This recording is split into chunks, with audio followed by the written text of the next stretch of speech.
While most Nigerians are focused on surviving day-to-day challenges, the political elites are already locking horns ahead of an election that's still 2 years away. The stakes are getting higher each day as former opponents in the 2023 presidential elections, Mr. Peter Obi and Alhaji Atiku Abubakar, have joined forces in a coalition that now controls over 70% of opposition political structures across the country. But here's the controversy. Internal power struggles within their own coalition may destroy their chances before they even face President Tinubu. Meanwhile, former President Goodluck Jonathan is playing political chess from the shadows. Constitutional lawyers are split on whether he can even run. And Rotimi Amaechi is making bold claims that his insider knowledge of Tinubu makes him unbeatable. The most surprising twist, this election battle started 2 years early, revealing the cause that has plagued Nigerian democracy since 1999. Politicians abandoning governance to chase power. In this episode, we are going to dive deep into how Nigeria's most unlikely coalition came together, how personal ambitions threatened to tear it apart, and why 2027 could either consolidate or completely fragment Africa's largest democracy. Let's break it down. Politics, they say, make strange bedfellows. But what happened in July 2025 shocked even seasoned political observers. Peter Obi, the man who nearly upended Nigeria's political order in 2023, sat in the same room as Atiku Abubakar, his former rival, who many believe caused him victory by splitting opposition votes.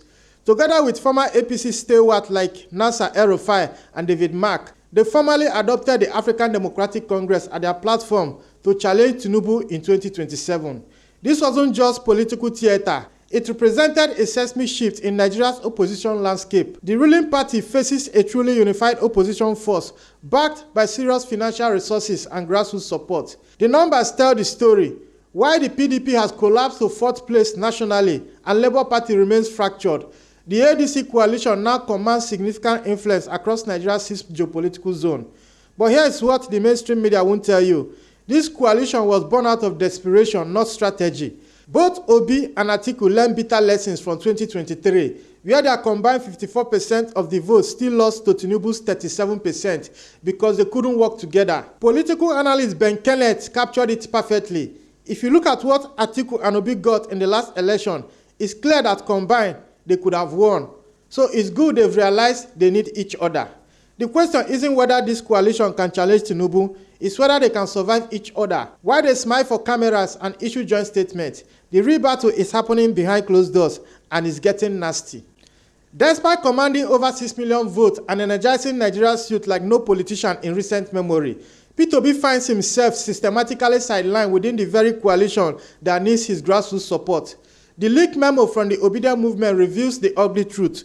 Obi's representatives are being excluded from crucial meetings where major decisions are made. Here's the reality that exposes Nigeria's political hypocrisy. While politicians preach unity publicly, they practice exclusion privately.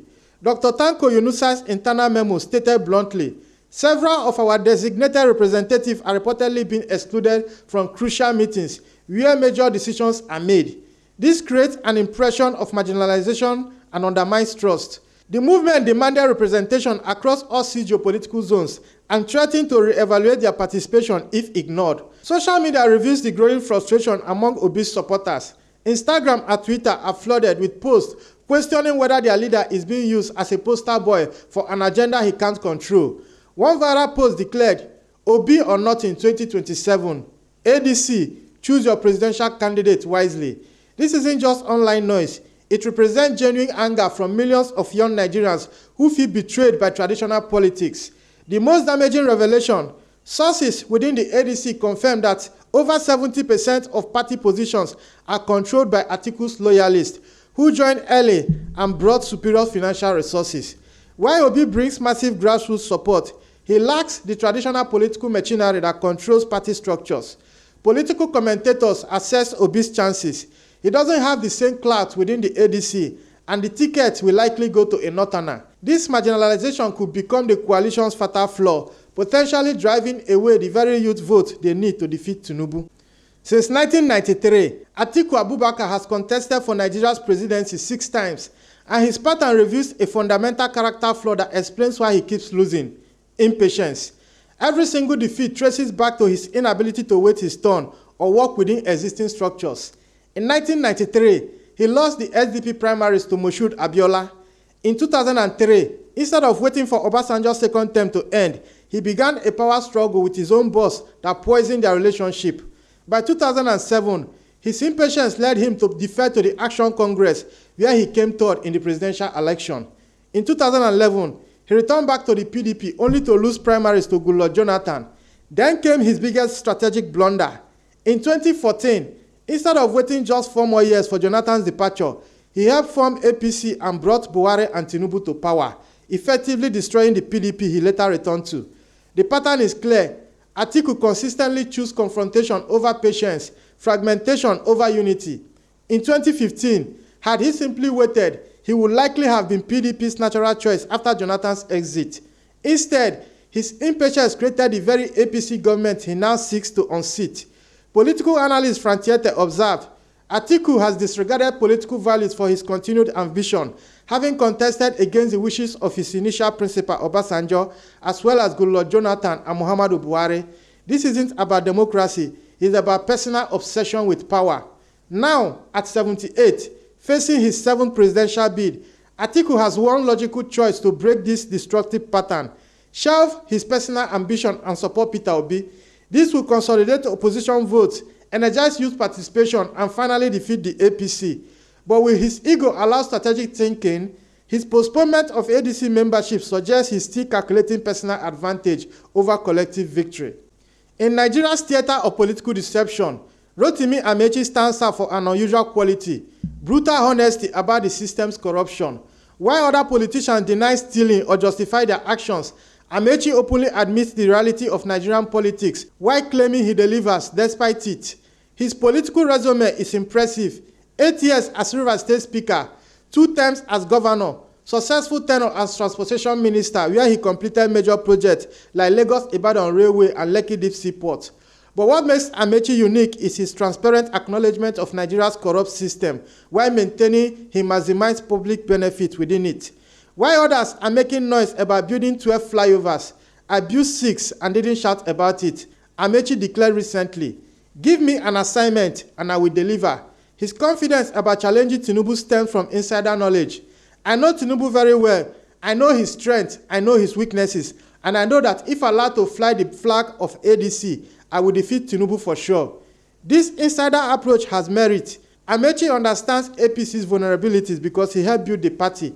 He knows Tinubu's operational methods because they worked together for years. Unlike other opposition figures who attack from outside, Amaechi critiques from experience. However, political observers question his chances within an ADC dominated by Atiku's machinery.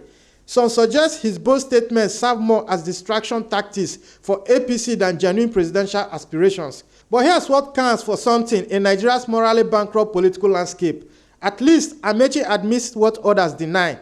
In a country where politicians steal and lie about it, an honest thief who delivers results represents strange progress. Every election cycle since 2019, Goodluck Jonathan's name surfaces as a potential game changer, generating massive media speculation and political calculations. But here's the truth: it's the same playbook with the same outcome: maximum distraction, zero delivery.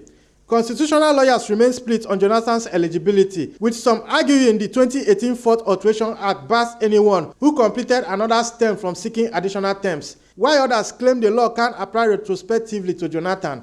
A federal high court in Bayelsa ruled in 2022 that Jonathan could contest, but this remains contentious. The pattern is predictable. Northern politicians float Jonathan's name, media amplifies the speculation, opponents adjust strategies, then Jonathan stays silent. In 2023, youth groups bought nomination forms for him. He never acknowledged it. Now in 2025, reports suggest he's meeting Northern leaders about 2027, yet he makes no public declarations. This creates a holding pattern where serious politicians like Atiku delay major decisions, waiting for Jonathan's clarity. Meanwhile, precious time and resources are wasted on speculation rather than building opposition capacity. Social media buzzes with Jonathan's comeback content, but it's manufactured excitement around someone who hasn't even declared interest. Jonathan's potential appeal lies in one-term eligibility and his democratic credentials from accepting defeat in 2015. But critics like Bashar Ahmad dismisses it as a power rotation stunt designed to manipulate northern electoral preferences. The reality, Jonathan serves establishment interests by creating uncertainty and division within opposition ranks. Whether intentional or not, his phantom candidacy weakens focused opposition organizing until he explicitly declares intentions, treating Jonathan as a serious 2027 contender wastes everyone's time and attention. Here's Nigeria's democratic cause since 1999. Politicians abandon governance the moment they secure power, immediately pivoting to re-election campaigns. With 2027 still 2 years away, both ruling and opposition parties have essentially turned governance into a side project while pursuing electoral calculations. President Tinubu, barely 2 years in office, already received APC's endorsement for 2027, with governors declaring him the party's sole candidate. State governors, who should focus on local development, are instead positioning for national relevance. The South-South APC endorsed Tinubu's re-election, and Kano APC follows suit, all while citizens struggle with inflation, unemployment, and insecurity. The numbers expose this governance deficit. 64.6% of Nigerians cite economic hardship as their primary concern. Yet, political actors focus on electoral strategies rather than policy solutions. Survey data shows 64.4% believe government reforms have worsened their lives, but political discourse centers on 2027 calculations rather than immediate interventions. Opposition figures demonstrate similar priorities. Instead of deploying alternative policy frameworks or providing constructive oversight, they are consumed by coalition politics and ticket negotiations. The ADC coalition formation dominated headlines, but where are their positions of fuel prices, educational reforms, or security strategies? This premature electioneering creates a vicious circle. Governments fail to deliver because they are politically distracted. Citizens lose faith in democratic institutions, and elections become about personalities rather than performance. Social media amplifies this by focusing on political drama over policy debates. The international community watches nervously as Africa's largest democracy prioritizes electoral maneuvering over effective governance, with major challenges demanding immediate attention, from economic instability to security threats. Nigeria's political class remain focused on 2027 power contest rather than 2025 solutions. What happens in Nigeria's 2027 election will reverberate across Africa and determine whether the continent's most populous democracy strengthens or fragments. With over 200 million people and one of Africa's largest economy, Nigeria's democratic trajectory influences regional stability and international confidence in Africa's governance. The current opposition coalition represents both opportunity and risk for African democracy. If successful, it will demonstrate that unified opposition can challenge incumbent power, encouraging democratic consolidation across the continent. However, if internal conflict destroys the coalition, it could reinforce authoritarian tendencies where divided opposition enables indefinite ruling party dominance. Social media's role in 2027 will set precedent for digital democracy across Africa. Nigeria's 100 million plus active internet users make it a testing ground for combating disinformation, protecting electoral integrity, and harnessing digital engagement for democratic participation. Success here could provide models for other African nations. Failure could normalize digital manipulation of elections. The youth demographic represents Africa's future political direction, with over 60% of Nigeria's population under 30. Their electoral behavior in 2037 will signal whether African democracy can evolve beyond ethnic and regional calculations towards issue-based politics. Current social media activism must translate into electoral participation for meaningful change. Regional implications are serious. Nigeria's democratic stability affects ECOWAS, influences migration patterns, and impacts economic cooperation across West Africa. A chaotic 2027 election could destabilize neighboring countries, while a peaceful, credible process will strengthen Africa's democratic credentials internationally. The stakes extend beyond electoral victory to encompass the future of democratic governance in West Africa's most influential state. Whether Nigeria's political elite choose national interest over personal ambition will determine not just their country's trajectory, but Africa's democratic prospect for the next generation. This is Frontline Africa. If you value truth unfiltered and power reframed from an African perspective, subscribe, like, and drop your thoughts in the comments. I am Ezekiel Enejeta. See you in the next one.